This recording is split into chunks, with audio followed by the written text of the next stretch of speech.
وما كنا لنهتدي لولا أن هدانا الله لقد جاءت رسل ربنا بالحق ونشهد أن لا إله إلا الله وحده ونشهد أن سيدنا ومولانا محمدا عبده ورسوله أما بعد فأعوذ بالله من الشيطان الرجيم قل يا عبادي الذين أسرفوا على أنفسهم لا تقنطوا من رحمة الله إن الله يغفر الذنوب جميعا إنه هو الغفور الرحيم. وقال النبي صلى الله عليه وسلم قال الله تبارك وتعالى إن رحمتي سبقت غضبي صدق الله وصدق رسوله النبي الكريم ونحن على ذلك من الشاهدين والشاكرين والحمد لله رب العالمين. اللهم صل وسلم وبارك على سيدنا محمد وعلى آله وأصحابه كما تحب وترضى عدد ما تحب وترضى. قابل صد احترام معزز سامعین کرام، دوستو، بزرگوں، بھائیوں،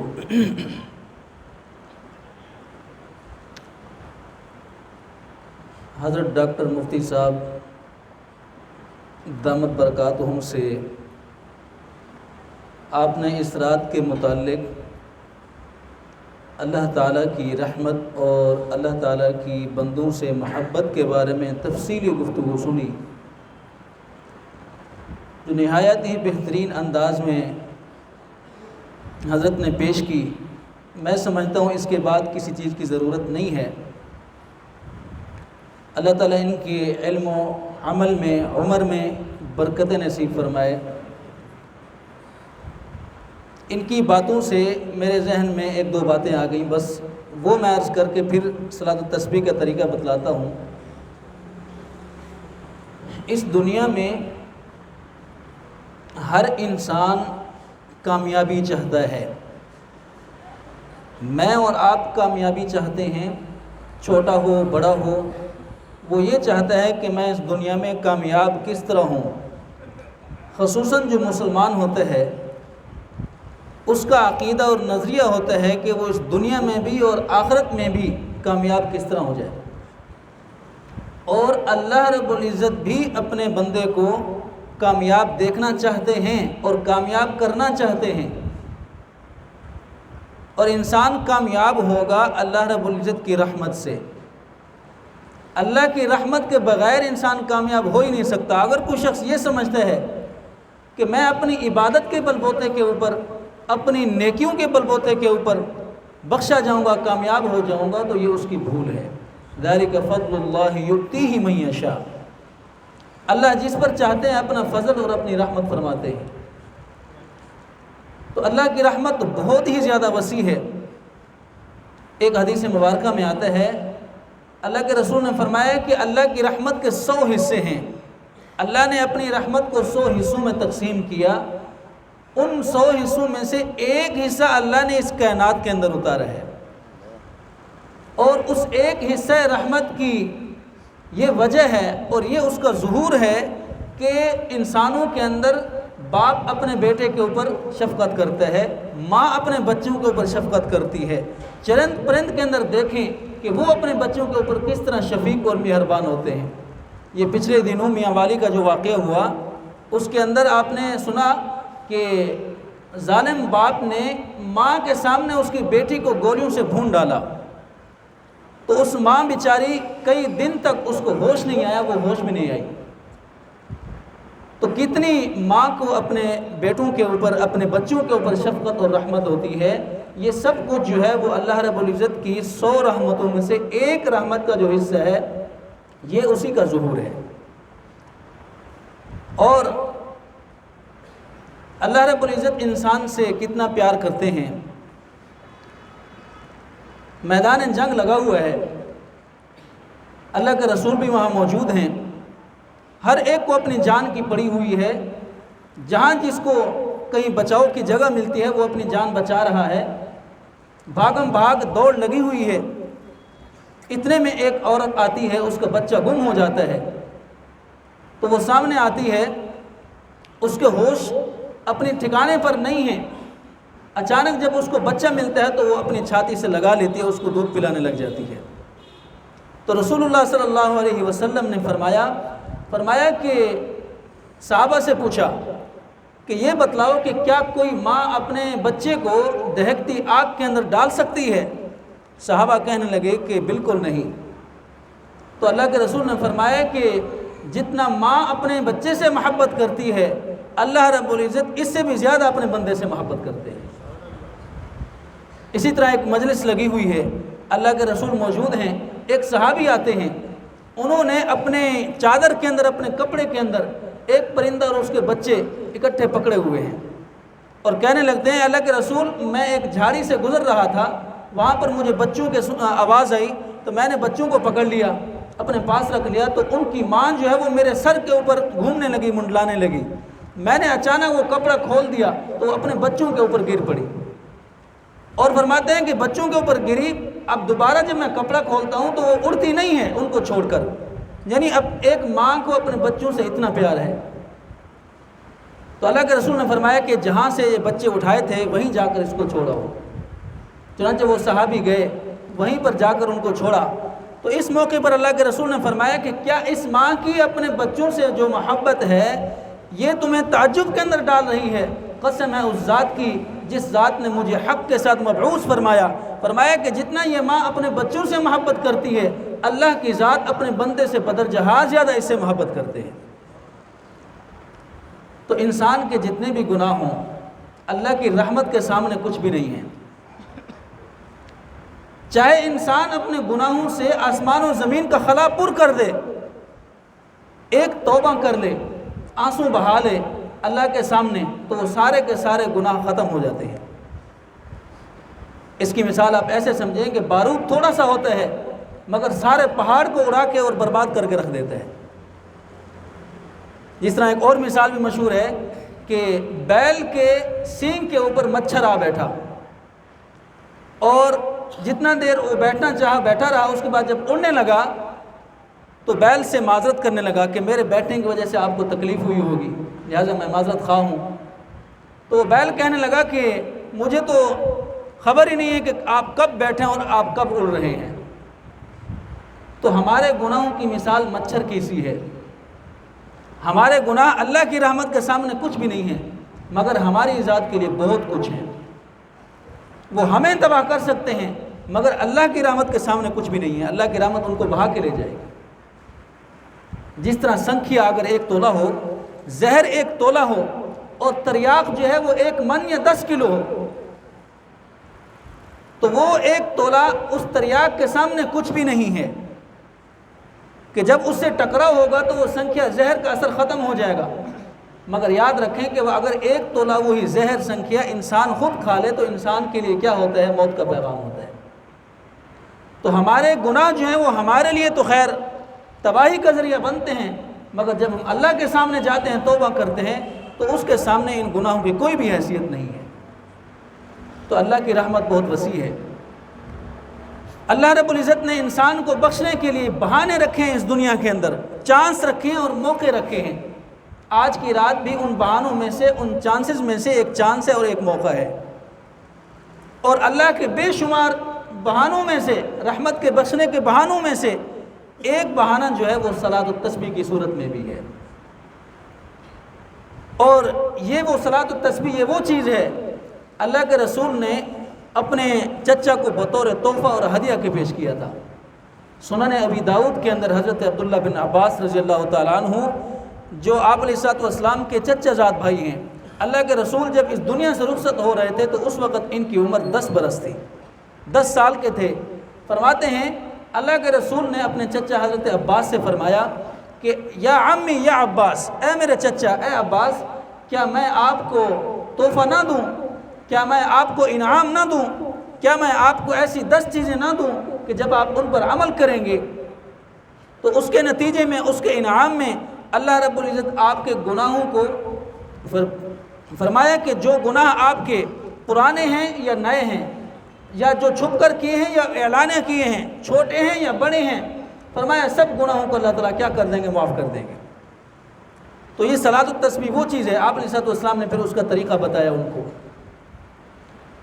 اور آپ نے پھر تاکید فرمایا کہ اے میرے چچا، اگر آپ سے ہو سکے تو ہر روز اس نماز کو پڑھا کرو، اور فرمایا کہ اگر ہر روز نہ ہو سکے تو جمعہ والے دن اس کو پڑھا کرو، یعنی ہفتے میں ایک بار لازمی پڑھ لیا کرو، اور فرمایا کہ اتنا بھی نہ ہو سکے تو مہینے کے اندر 1 مرتبہ لازمی پڑھ لیا کرو، اور فرمایا کہ اگر اتنے بھی استطاعت نہیں ہے تو سال کے اندر تو 1 مرتبہ لازمی پڑھ لیا کرو، اور پھر آخر میں آپ نے فرمایا کہ اگر آپ سے اتنی بھی نہیں ہو سکتا کہ سال میں آپ 1 مرتبہ پڑھ لیں تو کم از کم پوری عمر کے اندر 1 مرتبہ لازمی پڑھ لیں اس کو۔ اب آپ اس سے اندازہ لگائیں کہ یہ کتنی بڑا انعام ہے، کتنی بڑا ہدیہ ہے، کتنا بڑا تحفہ ہے۔ اسی طرح ایک اور حدیث میں آتا ہے، اللہ کے رسول نے فرمایا کہ صلاۃ التسبیح جو شخص پڑھے گا تو اس کے گناہ اگر عالج کے ریت کے برابر ہوں گے تب بھی اللہ اس کے گناہوں کو معاف کر دے گا۔ یہ عالج ایک مقام کا نام ہے جہاں پر ریت کے بہت بڑے ٹیلے تھے، اور یہاں پر عالج کے مقام پر بہت زیادہ ریت تھی، تو اللہ کے رسول نے فرمایا کہ اگر تمہارے گناہ اس عالج کے ریت کے ذرات کے برابر بھی کیوں نہ ہوں، اللہ رب العزت ان تمام کو معاف کر دیں گے۔ اور یہ نماز ایسی چیز ہے، یہ صلاۃ التسبیح ایسی چیز ہے کہ ہمارے اکابر اور اولیاء کرام اس کو بڑی اہتمام کے ساتھ پڑھتے آئے ہیں۔ حضرت عبداللہ بن مبارک رحمۃ اللہ علیہ بہت بڑے محدث ہیں، امام اعظم فی الفقہاء، ابو حنیفہ نعمان بن ثابت، ان کی جو فقہ کی مجلس شورا تھی یہ ان کے رکن تھے۔ ان کا معمول تھا کہ ہر روز ظہر کی اذان کے بعد یہ نماز پڑھتے تھے، نماز سے پہلے، یعنی اذان اور اقامت کے درمیان ہر روز پڑھا کرتے تھے۔ اور ہم نے اپنے زمانے طالب علمی میں بہاولپور میں جامع مسجد اصحاب صفا میں ہم رہتے تھے، ایک بابا تھا بوڑھا جو وہاں مؤذن تھا، ہم نے اس کا یہ معمول دیکھا کہ روزانہ وہ گھر سے وضو کر کے آتا، اذان دیتا اور اذان کے بعد یہ صلاۃ التسبیح پڑھا کرتا تھا۔ کبھی ہم نے ایسا نہیں دیکھا کہ اس کی صلاۃ التسبیح چھوٹی ہو۔ اور اس نماز کے متعلق حضرت عبدالعزیز بن داود ایک بزرگ گزرے ہیں رحمۃ اللہ علیہ، فرماتے ہیں جو شخص جنت میں جانا چاہتا ہے اس کو چاہیے کہ وہ صلاۃ التسبیح کا اہتمام کیا کرے۔ اسی طرح ایک اور بزرگ ہیں ابو عثمان الخیری، فرماتے ہیں کہ غموں اور مصائب سے نجات دلانے کے لیے میں نے صلاۃ التسبیح سے بڑھ کر کوئی عمل نہیں دیکھا۔ اس لیے بعض محققین فرماتے ہیں، بعض علماء فرماتے ہیں کہ اتنی فضیلت اس نماز کی معلوم ہونے کے باوجود بھی اگر کوئی شخص نہیں پڑھتا تو اس سے معلوم ہوتا ہے، اس سے ظاہر ہوتا ہے کہ وہ دین کی کوئی عزت نہیں کرتا۔ یعنی اتنا یہ قیمتی چیز ہے، اتنا عزت والی چیز ہے کہ انسان کے گناہ معاف ہو رہے ہیں مفت کے اندر۔ تو اس کا طریقہ کیا ہے؟ یہ نماز جو ہے صلاۃ التسبیح 4 رکعت ہوتی ہے، اور یہ نفل نماز ہے اور مستحب ہے۔ اس کا طریقہ یہ ہے، 2 طریقے اس کے ہیں۔ ایک طریقہ اس کا یہ ہے کہ آپ صلاۃ التسبیح کی نیت کریں۔ نیت بالکل آسان ہے، نیت اصل میں دل کے ارادے کا نام ہے۔ اگر آپ زبان سے کرنا چاہیں تو زبان سے اس طرح کر سکتے ہیں کہ میں 4 رکعت نماز نفل صلاۃ التسبیح پڑھتا ہوں، بس یہ نیت ہو گئی۔ تو صلاۃ التسبیح 4 رکعت کی نیت باندھ کر آپ نے کیا کرنا ہے؟ ثنا پڑھنی ہے، سبحانک اللہم و بحمدک و تبارک اسمک۔ اس کے بعد آپ نے تیسرا کلمہ پڑھنا ہے 15 مرتبہ۔ تیسرا کلمہ آتا ہے سبحان اللہ والحمد للہ ولا الہ الا اللہ واللہ اکبر، یہاں تک۔ اور اگر کوئی پورا پڑھنا چاہے تو یہ افضل ہے، پڑھ سکتا ہے، وگرنہ کم از کم یہاں تک ضرور پڑھ لے۔ تو یہ 4 کلمات ہیں، سبحان اللہ والحمد للہ ولا الہ الا اللہ واللہ اکبر۔ تو آپ نے ثنا کے بعد 15 مرتبہ یہ کلمات پڑھنے ہیں، اور اس کے بعد آپ نے اعوذ باللہ، بسم اللہ، سورہ فاتحہ اور اس کے ساتھ کوئی سورت ملانی ہے۔ اور اس کے بعد آپ نے 10 مرتبہ یہی کلمہ قیام میں کھڑے کھڑے پڑھ لینا ہے۔ اور جب آپ 10 مرتبہ پڑھ لیں گے اس کو، اس کے بعد آپ رکوع کریں گے، رکوع میں جاتے ہوئے رکوع کی تسبیح پڑھیں گے 3 مرتبہ سبحان ربی العظیم۔ اس کے بعد آپ 10 مرتبہ یہی کلمہ پھر پڑھیں گے، اور رکوع کے بعد جب آپ قومہ میں جائیں گے یعنی رکوع سے کھڑے ہوں گے تو اس وقت آپ نے کیا کرنا ہے، یہی کلمہ پھر 10 مرتبہ پڑھنا ہے۔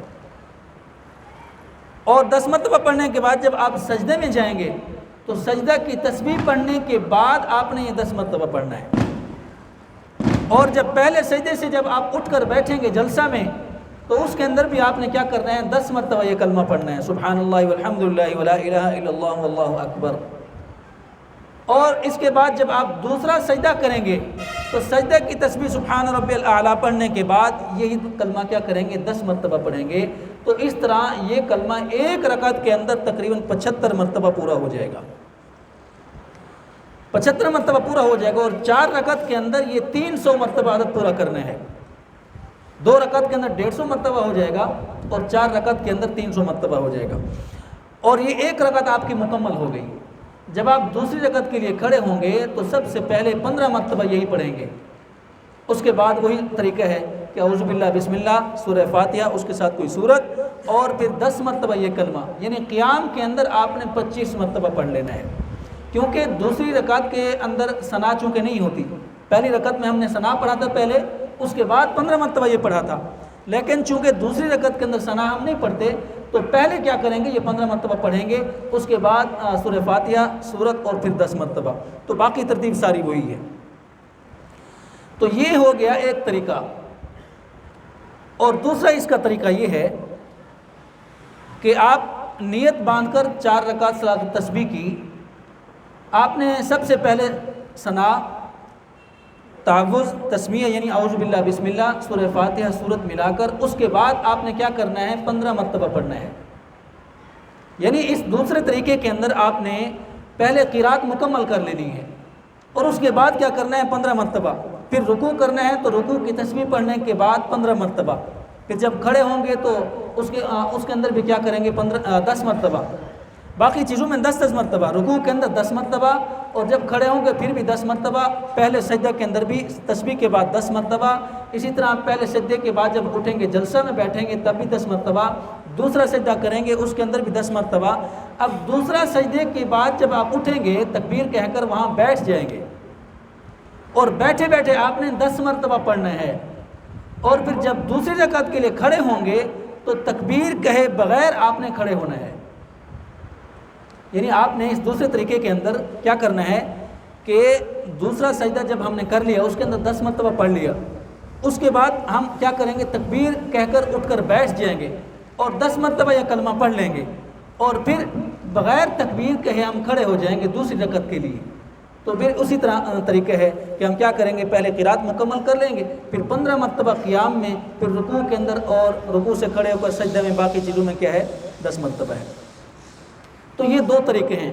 فقہا لکھتے ہیں کہ انسان کو چاہیے کہ کبھی اس طریقے کے مطابق پڑھے، کبھی اس طریقے کے مطابق پڑھ لے، اور اس میں آپ کو اختیار ہے کہ جو بھی طریقہ آسان لگتا ہے آپ اسی طریقے کے مطابق پڑھ سکتے ہیں۔ اور دوسرا طریقہ یہ تھوڑا سا مشکل ہے، اس میں ایک وجہ یہ ہے کہ دوسرے سجدے کے بعد جب ہم بیٹھ کر یہ 10 مرتبہ پڑھنے ہیں تو دوسری رکعت کے اندر اور تیسری رکعت کے اندر کیا ہوتا ہے، انسان کو مشابہ لگ جاتا ہے کہ آیا میری یہ دوسری رکعت ہے یا تیسری رکعت ہے۔ اور جب آپ نے سلام پھیرنا ہے تو کیا کرنا ہے، اس دوسرے طریقے کے مطابق سلام پھیرنا ہے تو اس وقت آپ نے پہلے تشہد اور درود پاک پڑھ کے آخر میں یہ تسبیح پڑھنی ہے، اس کے بعد سلام پھیرنا ہے۔ تو یہ 2 طریقے ہیں، ان دونوں طریقوں کے مطابق آپ صلاۃ تسبیح پڑھ سکتے ہیں۔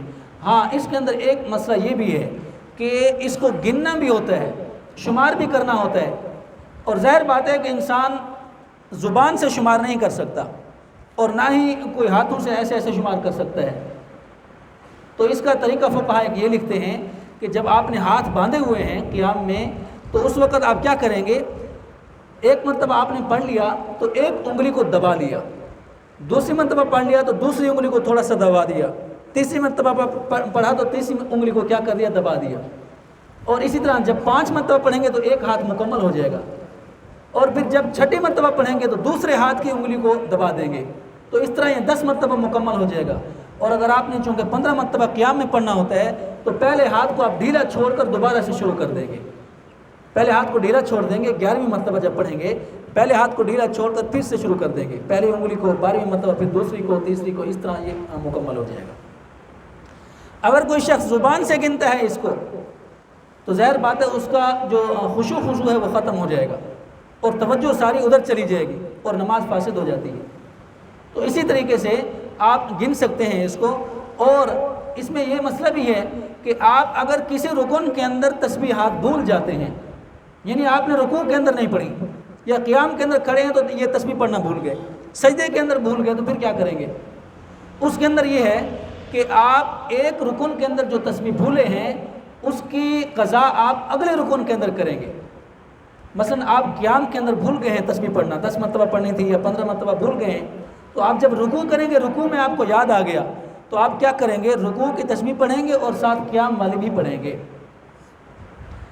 اور اسی طریقے سے اگر آپ رکوع کے اندر بھولے ہیں تو پھر آپ جب رکوع سے کھڑے ہوتے ہیں اس میں اس کو قضا آپ نے نہیں کرنا، یہ بات یاد رکھنی ہے۔ اس کو آپ کہاں قضا کریں گے؟ پہلے سجدے میں جا کر۔ اس کی وجہ یہ ہے کہ جس رکن کے اندر ہم نے قضا کرنا ہے اس کے اندر یہ بات بھی لازمی ہے کہ وہ رکن اس پہلے والے رکن سے اس کو بڑھانا ممنوع نہ ہو، یعنی اگر ہم اس کو زیادہ کر دیں، لمبا کر دیں تو اس کا منع نہ ہو۔ آپ کو معلوم ہے کہ رکوع زیادہ ہوتا ہے اور رکوع کے بعد جب ہم کھڑے ہوتے ہیں تو وہ اس کا وقفہ کم ہوتا ہے، اس وجہ سے اس کے اندر رکوع کی رہی ہوئی تسبیح اس کے اندر قضا نہیں کرنی، بلکہ جب آپ پہلے سجدے میں جائیں گے تو وہاں پر قضا کریں گے۔ اور اسی طریقے سے آپ اگر پہلے سجدے کے اندر بھول جاتے ہیں تسبیح پڑھنا تو اس کی قضا آپ سجدے سے اٹھ کر جب بیٹھتے ہیں جلسہ میں وہاں نہیں کریں گے، بلکہ آپ دوسرے سجدے میں جب جائیں گے تو وہاں پر قضا کریں گے، کیونکہ وہاں بھی ایسے ہی ہے کہ جلسہ کو سجدہ سے لمبا کرنا ممنوع ہے۔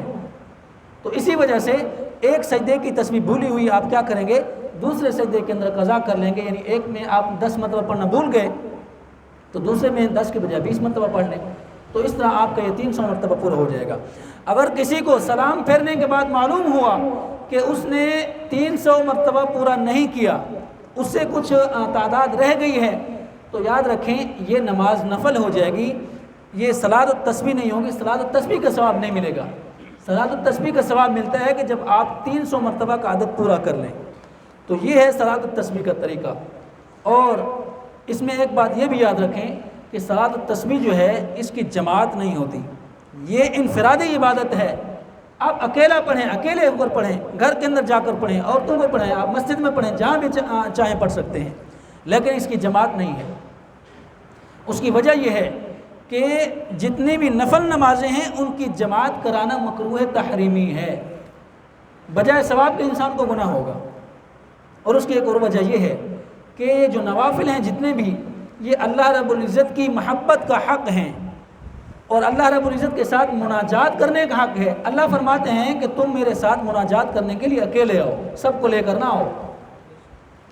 یہ جو ہم جماعت کے ساتھ فرض کی نماز پڑھتے ہیں، اس کی مثال ایسے ہے جیسے اگر ہمارے علاقے والوں کو کسی ایم پی اے سے، ایم این اے سے، کسی عہدیدار سے کام ہو تو ہم کیا کرتے ہیں؟ اپنا مدعا بیٹھ کر مشورہ کرتے ہیں اور اپنے میں سے کسی ایک بندے کو ہم ترجمان مقرر کرتے ہیں۔ ترجمان مقرر کرتے ہیں کہ جب ہم جائیں گے ایم این اے کے پاس یا فلاں بندے کے پاس، بڑے بندے کے پاس، تو آپ نے بات کرنی، ہم سارے خاموش رہیں گے۔ تو ایک بندہ جا کر کیا کرتا ہے؟ اپنا مدعا اور ترجمانی کرتا ہے آپ کی۔ یہی وجہ ہے کہ امام کے پیچھے قرات کرنا ممنوع ہے، کیونکہ وہ آپ کی ترجمانی اللہ کے سامنے کر رہا ہے پہلے سے، تو آپ کو پیچھے سے ترجمانی کرنے کی ضرورت نہیں ہے۔ اسی طریقے سے اگر وہ سارے بندے جو بڑے بندے کے پاس گئے ہیں اپنا مدعا لے کر، اگر سارا بندے بولنا شروع کر دیں تو آپ کیا سمجھتے ہیں کہ اس کو بات سمجھ آئے گی یا آپ کا کام کرے گا وہ؟ آپ کہتے ہیں کہ جی ہمارے علاقے میں گلیاں ٹوٹی ہوئی ہیں، آپ بنا دیں، لیکن 100 بندے جاتے ہیں، 100 جا کر کیا کرتے ہیں؟ بولنا شروع کر دیتے ہیں۔ تو جماعت کی مثال اس طرح ہے۔ لیکن وہ ایم این اے آپ میں سے کسی کو یہ کہتا ہے کہ آپ سے مجھے کام ہے، ذرا پرسنلی آپ مجھے ملنا، تھوڑی دیر کے لیے آپ سے کام ہے، ان کو گھر میں پہنچا کر آپ اکیلے میرے پاس آنا۔ تو آپ کیا کرتے ہیں؟ آپ اکیلے جانے کے بجائے 5-10 بندے ساتھ لے کر اس کے پاس پہنچ جاتے ہیں۔ تو کیا وہ آپ سے راضی ہوگا یا ناراض ہوگا؟ یا آپ سے بات کرے گا وہ یا نہیں کرے گا؟ نہیں کرے گا، وہ کہے گا میں نے آپ کو اکیلے بلایا ہے اور آپ سب کو لے کر یہاں آ گئے ہیں۔ تو یہ نوافل کی مثال ایسے ہے۔ اللہ فرماتے ہیں آپ نے اگر مناجات کرنی ہے تو اکیلے میرے پاس آؤ، اکیلے باتیں کرو مجھ سے، اکیلے میرے ساتھ مناجات کرو۔ تو اس لیے یہ انفرادی عبادت ہے، اجتماعی عبادت نہیں ہے۔ تو اس رات کے اندر کم از کم ایک مرتبہ آپ صلاۃ التسبیح پڑھیں۔ اسی طریقے سے ہر عبادت میں سے جس طرح مولانا صاحب فرما رہے تھے، ہر عبادت میں آپ حصہ ڈالیں۔ الحمدللہ آپ نے جو مالی عبادت میں حصہ ڈالا ہے بہت خوشی ہوئی، اللہ تعالیٰ اپنی بارگاہ میں قبول فرمائے۔ تو آپ ذکر و اذکار کریں، تلاوت کریں، اور اسی طریقے سے تسبیح پڑھیں، استغفار کریں، صلاۃ التسبیح پڑھیں، کچھ نوافل پڑھیں، اور جتنا دل چاہے جتنی دیر پڑھ لیں، بس اس کے بعد یہ ہے کہ آرام کر لیں۔ اور صبح کی نماز جماعت کے ساتھ پڑھیں، تکبیر اولیٰ کے ساتھ پڑھیں، اس لیے کہ اللہ رب العزت کی بارگاہ کے اندر عبادت کی تعداد کو نہیں دیکھا جاتا، بلکہ عبادت کے اندر اخلاص کو دیکھا جاتا ہے۔ آپ نے اخلاص کے ساتھ 10 روپے دے دیے، اللہ کی بارگاہ کے اندر قبول ہے۔ آپ نے ریاکاری کی ہے، 1000 روپے دیے ہے، 10,000 چاہے 10 لاکھ دیے ہے، اس کے اندر ریاکاری ہے، اللہ کی بارگاہ کے اندر وہ قبول نہیں ہے۔ اس لیے تو اللہ کے رسول نے فرمایا کہ تم میں سے کوئی شخص احد پہاڑ کے برابر اپنا غلہ کیا کرے، صدقہ کرے، اور صحابہ میں سے کوئی فرمایا کہ 1 مد 1-2 سیر بھی غلہ کیا کر دے، صدقہ کر دے۔ فرمایا کہ تمہارا احد پہاڑ کے برابر صدقہ کرنا صحابی کے اس کے صدقے کو نہیں پہنچ سکتا۔ اس کی وجہ یہ ہے کہ صحابی کے صدقے کرنے کے اندر اخلاص ہی اتنا ہے۔ تو اللہ کی بارگاہ کے اندر قیمت اخلاص کی لگتی ہے، تعداد کی نہیں لگتی۔ اس لیے ہمارے ذہنوں میں یہ ہوتا ہے کہ پوری رات جاگنا بس لازمی ہے، فرض ہے، عین ہے۔ تو یاد رکھیں پوری رات جاگنا کوئی لازمی یا ضروری نہیں ہے۔ جتنی آپ کو اللہ تعالیٰ توفیق دے دیں اتنی آپ عبادت کر لیں، اس کے بعد آرام کر لیں، اور پھر یہ ہے کہ صبح کی نماز آپ باجماعت ادا کریں۔ اللہ رب العزت سے دعا ہے کہ اللہ رب العزت ہمیں ان باتوں پر عمل کرنے کی توفیق عطا فرمائے۔ وآخر دعوانا الحمد للہ رب العالمین۔